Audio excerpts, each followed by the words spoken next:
This is going to be a lesson about the sine rule, which is sort of like SOHCAHTOA, but it works for non-right-angled triangles. To explain the sine rule properly, let's just start with a picture of some triangle that has no right angles in it.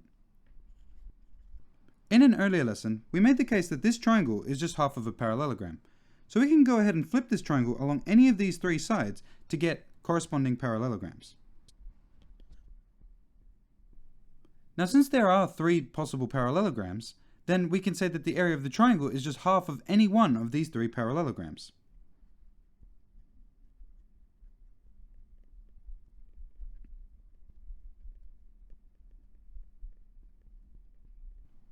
Now, because this triangle is half the area of any of these three parallelograms, we can say that the area of this blue parallelogram, this yellow parallelogram,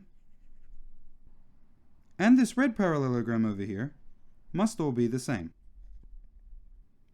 Now, in order to actually find the areas of any of these parallelograms, we should go ahead and label all the sides of the triangle, which I'll go ahead and do now. Now, by looking at this parallelogram, we know that the area of the red parallelogram is just AC sine B. Similarly, the area of this yellow parallelogram is just going to be AB sine C. And finally, the area of this blue parallelogram is just going to be BC sine A. Now, this awesome little equivalence here is the sine rule. I should go ahead and write these as arrows rather than equal signs, but we can just leave them as equal signs for now.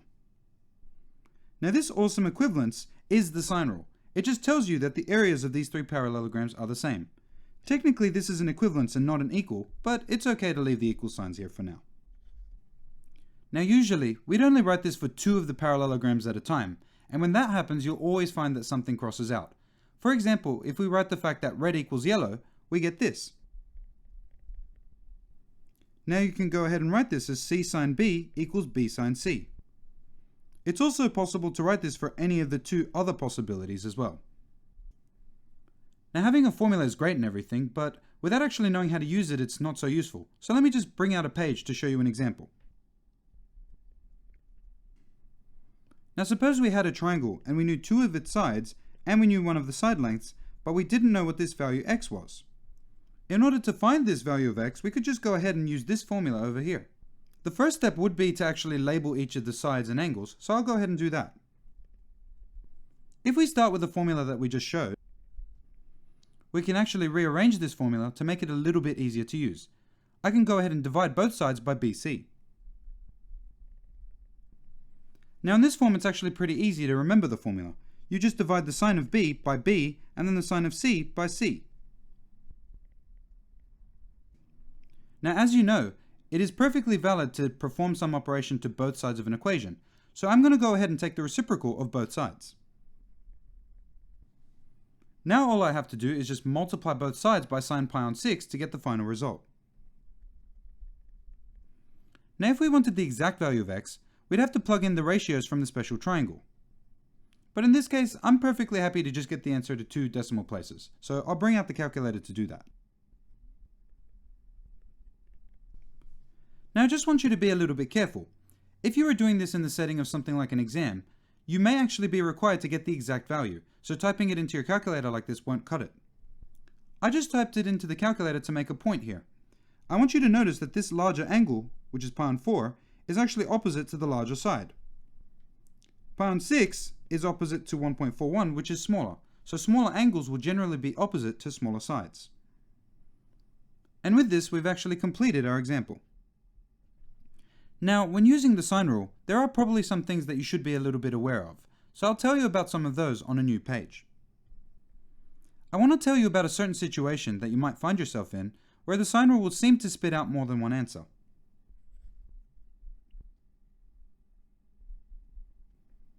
Now, suppose you're confronted with this problem over here.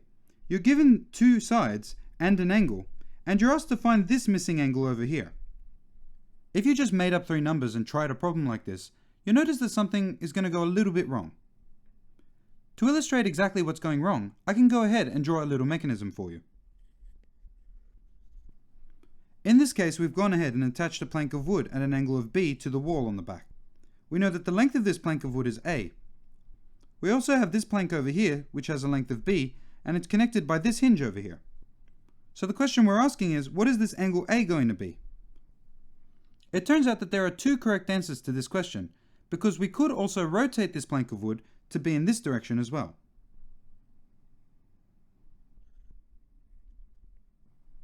We call this the ambiguous case of the sine rule, and it occurs any time you're given this combination of two sides and one angle.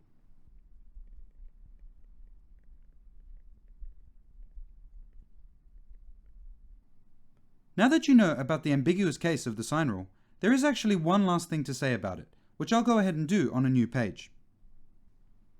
Now the question I'd like to ask here is, what happens if I apply the sine rule to a right-angled triangle? Now I've gone ahead and drawn out a standard right-angled triangle. If I go ahead and take the sine of theta divided by O and the sine of 90 divided by H, you're going to notice something quite interesting. Now if we go ahead and quickly sketch a unit circle with an angle pointing at 90 degrees,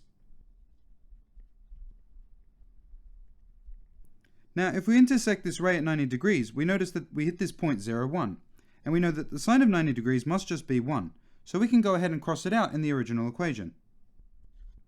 Now if we go ahead and multiply both sides by O, we're going to notice that we get a very familiar formula.